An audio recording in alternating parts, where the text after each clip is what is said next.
hope you enjoyed listening to that quite as much as I enjoyed playing it. I don't really have it down yet. I just learned it yesterday because I decided, you know what? I've done something in standard G. I've done something in double C.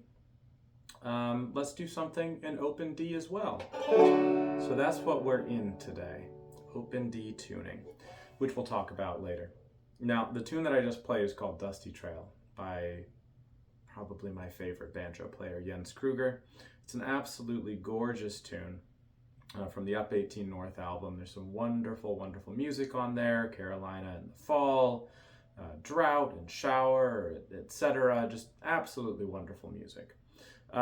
This tune, Dusty Trail, as you will have noted, uses Scruggs tuners, Cam tuners, in this case the wonderful Cheetah Key tuners that Goldtone makes. They're really great because they give you an inroad into this kind of detuning style without having to actually replace the physical tuners on your banjo. Maybe you like the tuners you already have.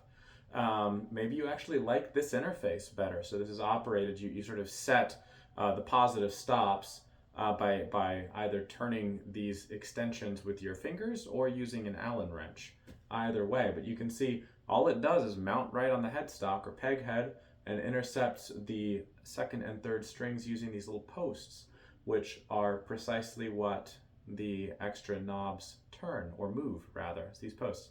So this is a great way to start playing, with this kind of detuning technique, but you don't need it. And I'm getting ahead of myself a little bit, but I suppose I'm not, because I'm not going to talk about this later. If you want to learn this tune, but you don't have anything like this yet, that's okay. You can just play it. There's many ways to do it.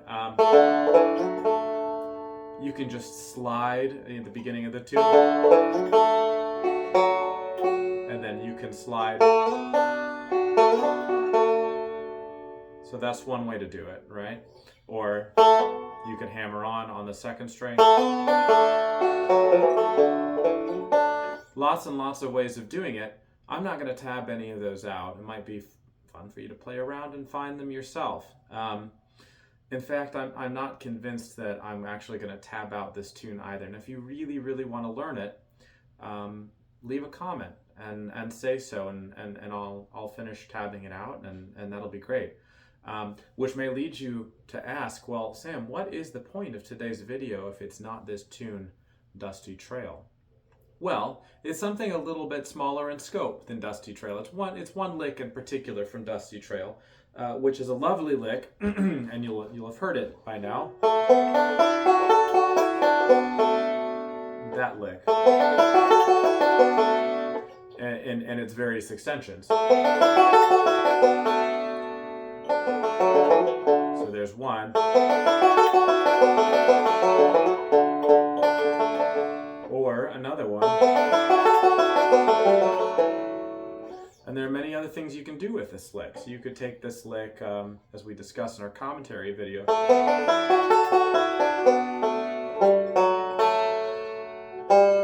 You could take it to G. There's better ways of doing it than what I just did. That's not really the point. The point is that it is possible to do melodic style playing in open D tuning. Now, when you think about it, that's not really surprising. These are the same intervals that we have in standard G, right? So what are the intervals? We have a major third, which has gone out of tune. We have a major third between strings 4 and 3, and a minor third between strings 2 strings 3 and 2, and which is the same as the intervals between strings 3 and 2 and 2 and 1, right? Now it's transposed down, but it's the same intervals that we have in these 3 strings in standard G tuning. They've just been shifted down a string. So instead of that major triad occurring on strings 1, 2, and 3, it occurs on strings 2, 3, and 4. Now you'll remember in standard G, strings 4 and 3 are a D and a G, so that's a perfect fourth. Where's our perfect fourth? I said we had the same collection of intervals. Well, it's now between strings 1 and 2. There's our perfect fourth. So anything you can do between strings 4 and 3, you can pretty much do between strings 1 and 2. You know, that slide up from the 6th scale degree to the 1st scale degree.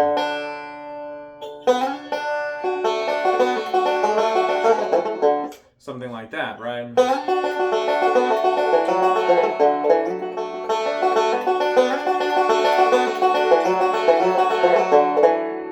Stuff like that. So you'll find that a lot of the licks you already know work in open D. And I leave it to you as an exercise to play around with that. We talk a little bit about this in the commentary video, but there's so much more. There's so much more to work through. And so if you want to develop vocabulary in D, you can draw on what you already know in standard G. Okay, so what I want to spend probably most of today's lesson video talking about, however, is backup. You know, before we even get to this neato lick, you know, that Jens uses, it's sort of the lick, by the way, in this piece. There's not much in terms of, you know, extractable licks. There's a lot of extractable vocabulary. You know, that's a really nice way to get from D up to A. And then this is actually really nice as well, to get up from A to D.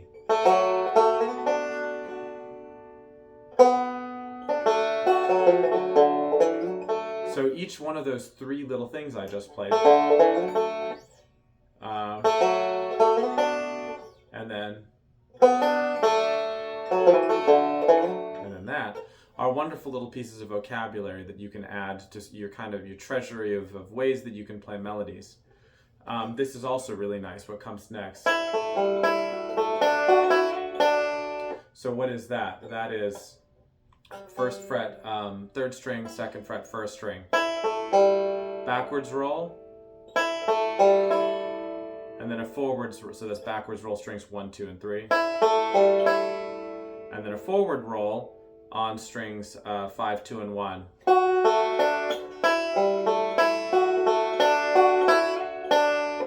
So backwards roll again, 1, 2, 3. And then forward roll starting on string 5, which is very, very soft. So that's, right? Just 5, 2, 1, 5. And then, so that pattern is actually really great, and we can recycle that backward, forward, backwards on strings 1, 2, and 3, forward on 5, 2, and 1.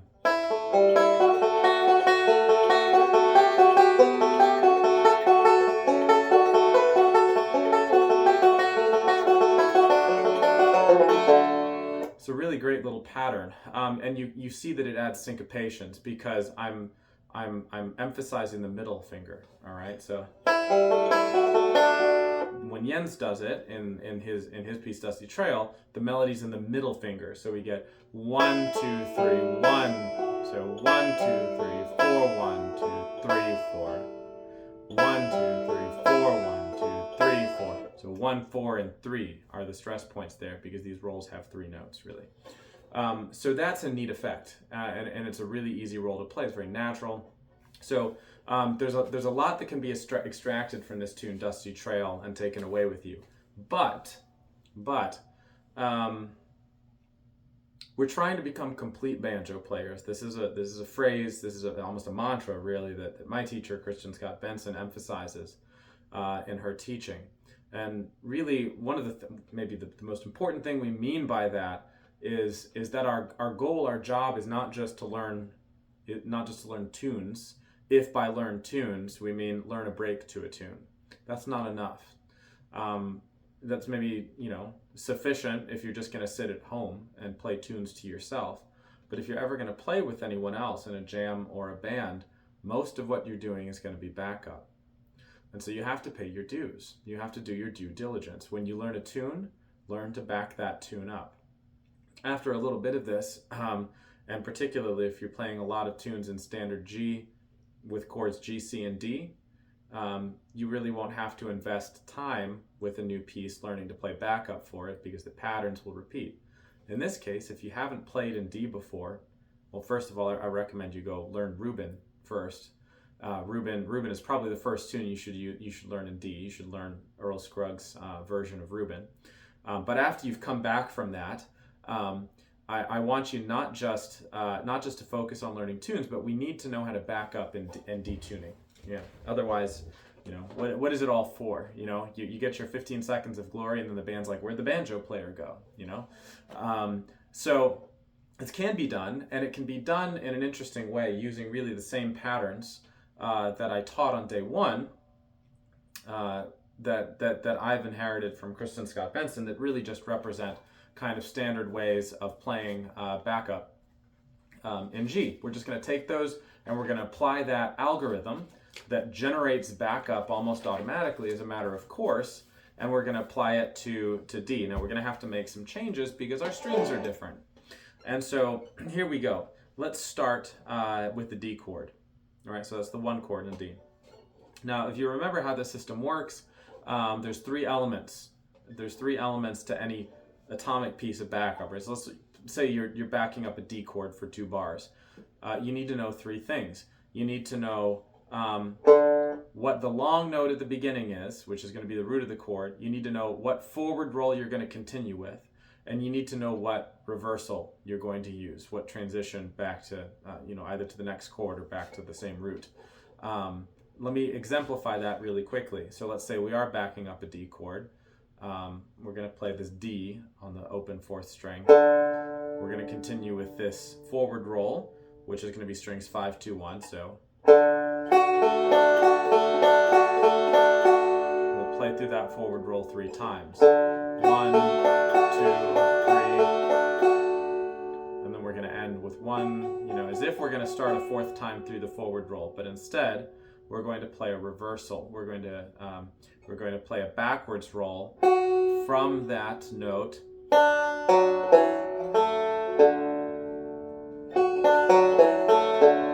there's a good reversal. I believe I have that one written down. So here it is. Or even easier. So that's strings 1, 3, 4, fretted at the 2nd fret, 3.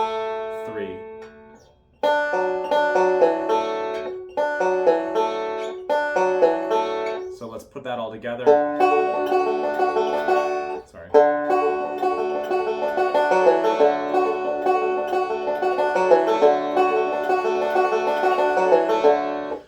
We can spice that up a little bit. We can do a pull off from frets 3 to 2 in the course of that same reversal. So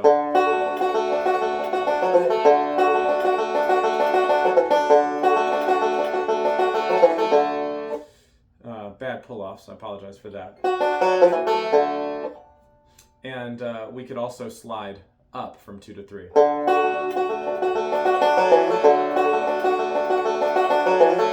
From frets 2 to 3. So those are various things that we can do. Now, that's fine for D, that particular forward roll, but that F sharp's rather prominent. It doesn't work great as a drone. It's very marked because it is the 3rd of the chord. And so what we might want to do instead is we might want to change our forward roll a little bit. And this is marked in your tab, or it should be as well. It is in my handwritten version of the tab. So what we're going to do is we're going to start the forward roll on the 1st string instead with the middle finger. Now by the time you get to the end of that, you'll have just played your middle finger, so we can't start the reversal on the middle finger 1st string like we normally would, like we always did in the system I taught on the first day. So instead, we're going to start it on the 5th string. So that might sound like I use the same reversal that I taught in the beginning of this segment. Sorry.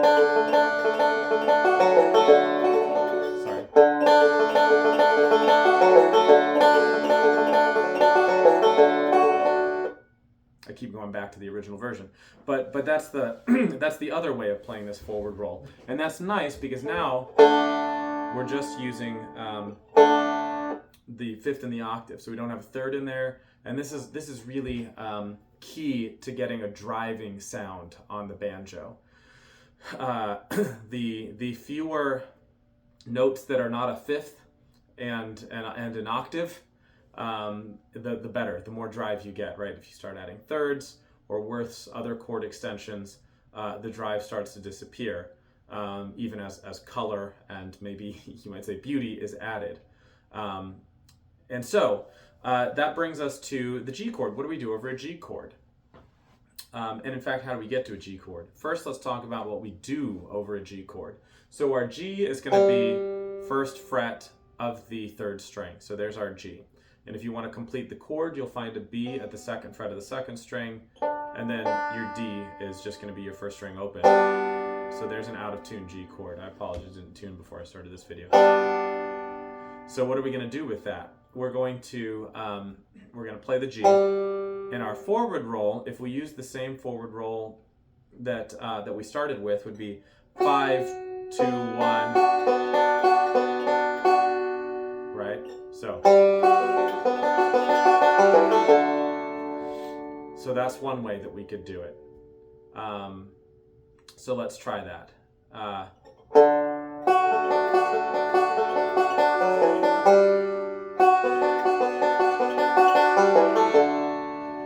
Various ways of playing that reversal, but you see that I had to think a little bit, and that's because I never do that. I don't like that sound. That doesn't sound good to me. Well, it sounds pretty. Contextually, it doesn't sound good in the sense that it doesn't sound much like bluegrass, right? That's a great pattern, you know.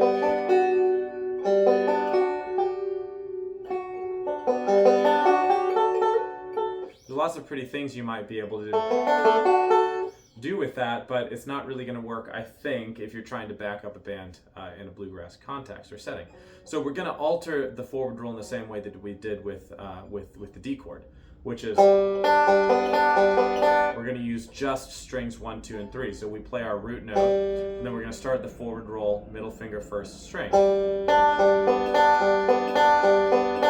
the reversal starting now on the open 5th string. And I think for the reversal, I like to keep my first finger fretting the G. So that would sound like.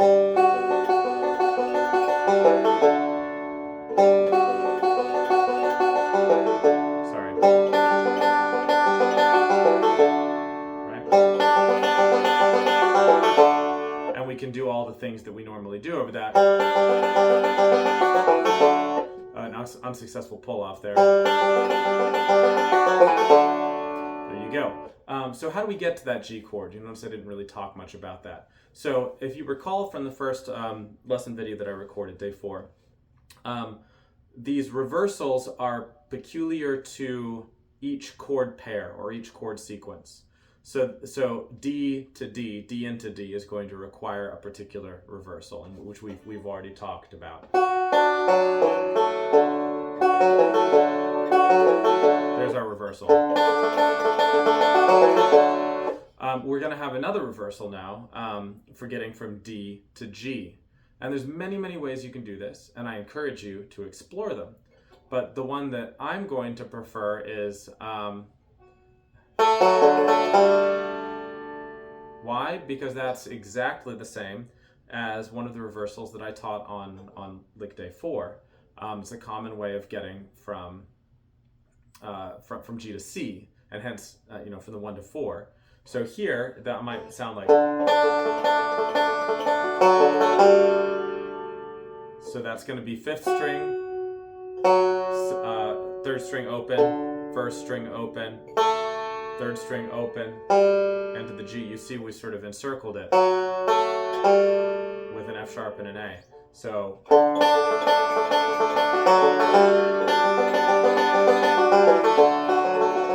there you go. It sounds pretty good. Let's see if we play close to the bridge. What would that sound like? Sorry.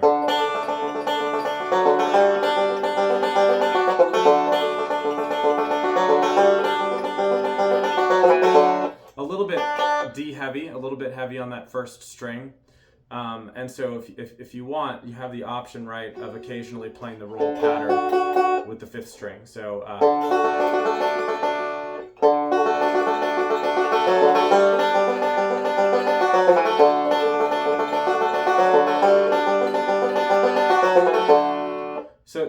sounds kind of nice as a compromise, right?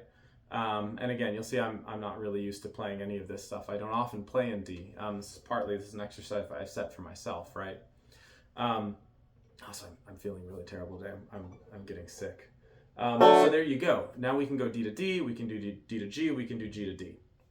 And all of this is written out in your tab along with some options that I'm not really going to look at, I think, in the video. I'm going to leave that to you to explore on the tab.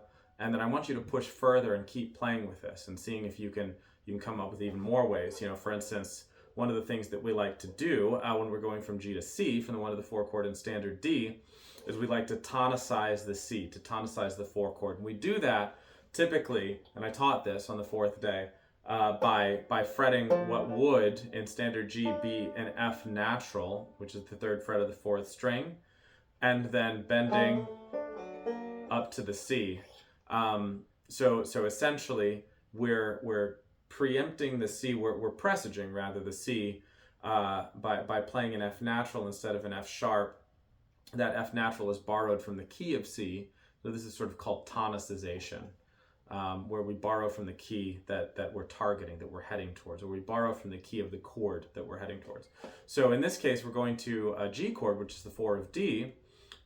We might want to presage that move by somehow incorporating a C natural, right? D naturally has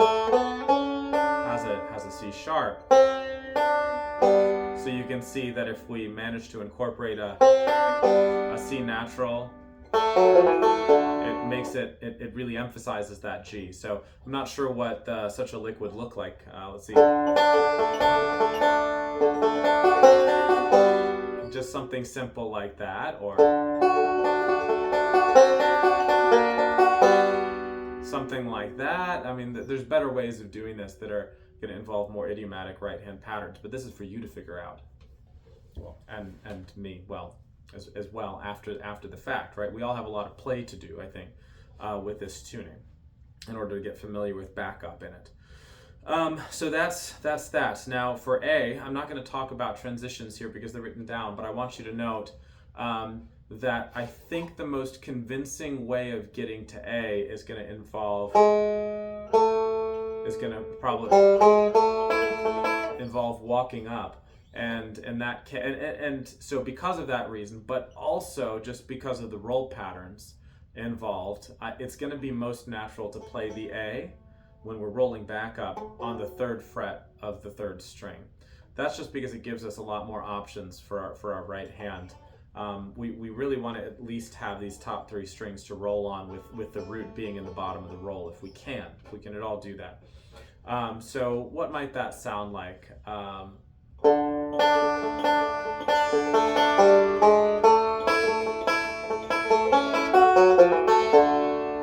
There's other ways of doing that, and I've written out a number of them, but my point here is that that's going to be a really compelling A chord. I mean, you notice there's no C in it. So that's 3rd fret, 3rd string, and 2nd fret, 1st string. The 2nd string, the A is left open. So you get 2 A's. That's nice. We only have a 5th here, and that's going to really contribute to drive. Something like that, right? With the same reversal pattern, really, the same roll, even the same notes that we used to get from G back to D. If you want, you can add the C sharp. It's right over here on the 2nd string of the 4th fret.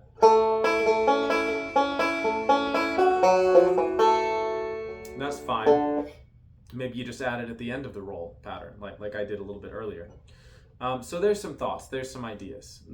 This is just to get you started. We all need to practice this. I need to practice this more. You need to practice this more, I assume, unless, like Noam Pekelny is watching this for some reason. I mean, he's probably played with this before, I would think. And he probably doesn't even need to because he's a genius. But there you go. That's backup. Now, we'll talk a little bit. We're running out of time. I'm running out of energy. I think my illness is taking over here, so this video is going to have to be fairly short. But I do want to talk about the lick. I have selected a lick from Dusty Trail, just because it is Licksmas, and I think you're probably going to want to come away with a lick. And so that lick, if you recall, is...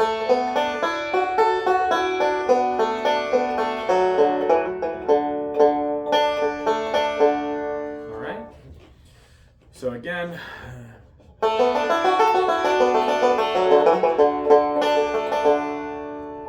Alright, so it's a really neat lick. In the context of the song, it goes from G to D. So from the 4 chord, it goes from G to D via a walk down in the bass. So the bass is actually, and Uwe on guitar is outlining the chords G, D over F sharp, E minor, maybe an E minor 7, and then an A, which we've just played. Maybe better A might be. There you go. So those are the chords, a G walking down to an E minor, A, D. So it's G to D with an authentic cadence and mixed in there. So that is a very specific context, and you're going to think, well, that's what kind of utility can I get out of that? I mean, it might work in this piece. Does it work anywhere else? Well, it does. You know, the lick in itself. Listen to this lick. That could have just been all D, and that would work as well. I believe it would probably work. I haven't tried this, but it looks like it probably work over an A to D, right? So if you had A, D, probably work over that as well. So I think that this lick, first of all, it is pretty useful, and there's a lot of stuff you can do with it as well. So you can sort of cut it short to get to that E note right there, which you can think of as part of an A chord, if you want to. So there's a lot of little ways of starting out with this melodic motion and then extending it in different ways. In our commentary video, Cassidy comes up with a really neat simplification of this, that gets you both from D to G and D to A in a normal amount of time, just in 2 bars. And so this is a good jumping off point. And what's going on here is we're using the open A, 2nd string A. We're using the B on the 3rd string at the 5th fret.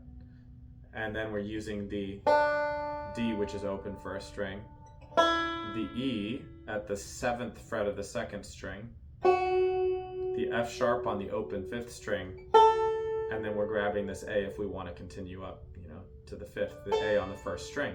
So the hand has this nice pattern here. Index on 5th string, 3rd fret, 3rd string, 5th fret, and then the ring finger and pinky on the 7th fret of the 1st and 2nd string. And this is nice. It should be familiar to you as a dominant 7 shape in standard G tuning. And here it's just kind of this is the 2 column. These are the 2 columns we work with for melodic licks in D, that are sort of plagal in their compass. They sort of go from A to A. So it's kind of like a plagal compass.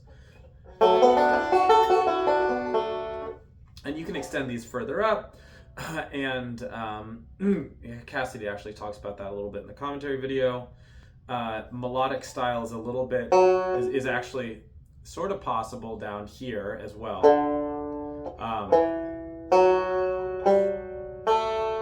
Right, so you can actually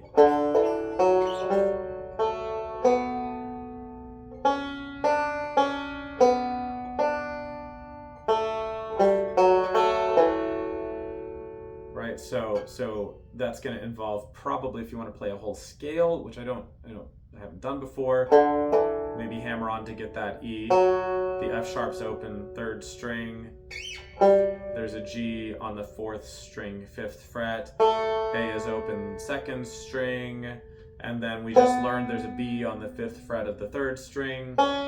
There's a C sharp on the 4th fret of the 2nd string, which you'll know from that A chord shape that we talked about. That was not the A chord shape we talked about earlier. So what is that? Let's see what that sounds like.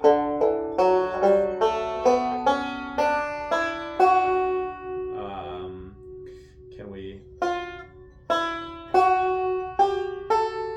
could do that, or we could do where's my there you go. That's probably a good extension. The G on the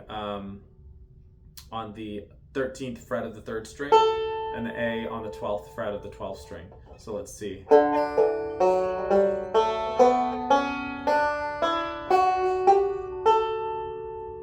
So that's kind of neat, I think, isn't it?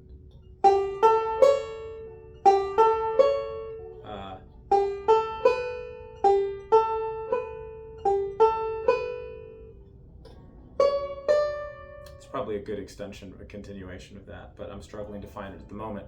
So what I want that to teach you is that melodic style playing is just as possible. It might actually even be easier and more natural in open D as it is in standard G. That there's really no reason why. I mean, this is just as good a tuning as standard G. It's just less common, but I think it offers the same range of possibilities. We just have to all think about it a little bit more collectively as a community. So there you go. Now I've also tabbed out for you how Jens ends this piece. So he plays. So that goes from G, and I've marked the chords as well in the tab if you want to know what's happening. So this walk down is G, D, E minor, A, and then he continues, which I've tabbed out as well. Just a really neat syncopated And what's happening there is we really quickly tonicize B minor, and we do a B minor, A, probably D over A, E major walk down.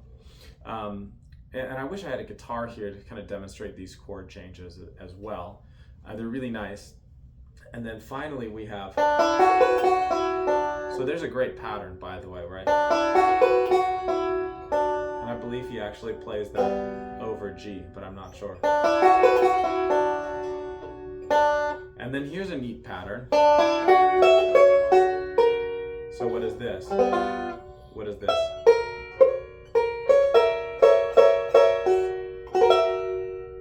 This is, it's going to be F sharp, A sharp, E's, right, so that's an F sharp 7 chord. What is the F sharp 7 chord doing? There's only one thing it could be doing, is tonicizing a B minor. And sure enough, that's the chord that comes next, is B minor. What is B minor in this tuning? Let's see, F sharp, B, very straightforward way to play the B minor, right? So it,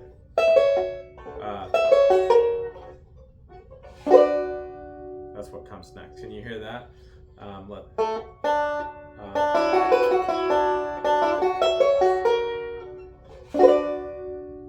That's what comes next, right? And then we get an E major chord, right? So what's an E major chord going to be? I think it's going to be, right? So let's play that up here.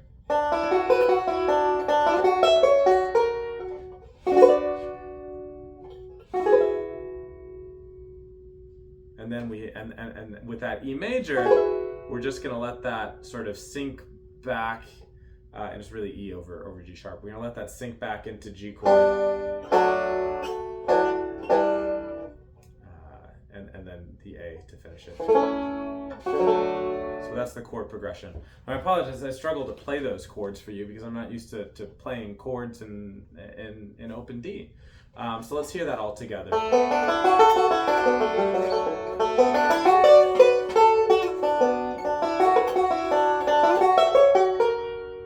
So what he actually does over that B minor chord that we talked about is a little bit of single string, I don't know, it's obvious that you can do single string in D. Does anybody do single string in open D tuning? Not very often. So Jens does here. But he immediately, once he only uses 3 frets worth of real estate up here. And he comes off of that onto the open 5th string, and from then it's back to these melodic patterns that exist at the 5th and 7th fret that we're familiar with now. So let's hear that.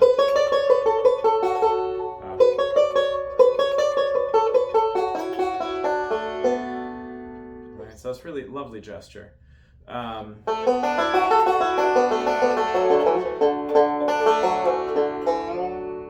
that's kind of how he ends the piece. This is all tabbed out. I don't know if that talking through the chord progression at the end is useful. What you'll notice is the material itself is very peculiar to this piece and the chord progressions in this piece. So I think most of that vocabulary, you're not going to be lifting it as a complete lick. You're probably not going to be doing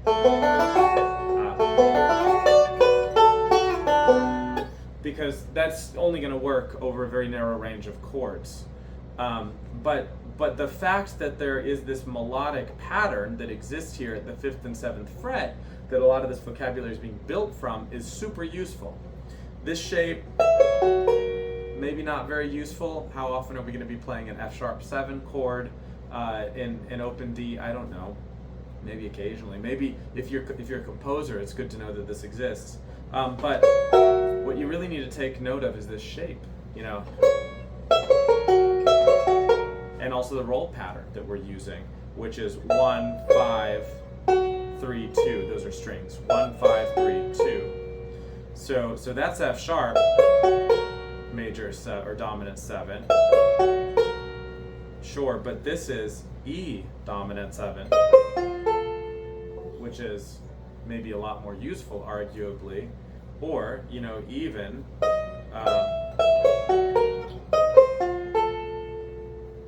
Is that E dominant 7? No, that's not. That's F dominant 7. This is E dominant 7.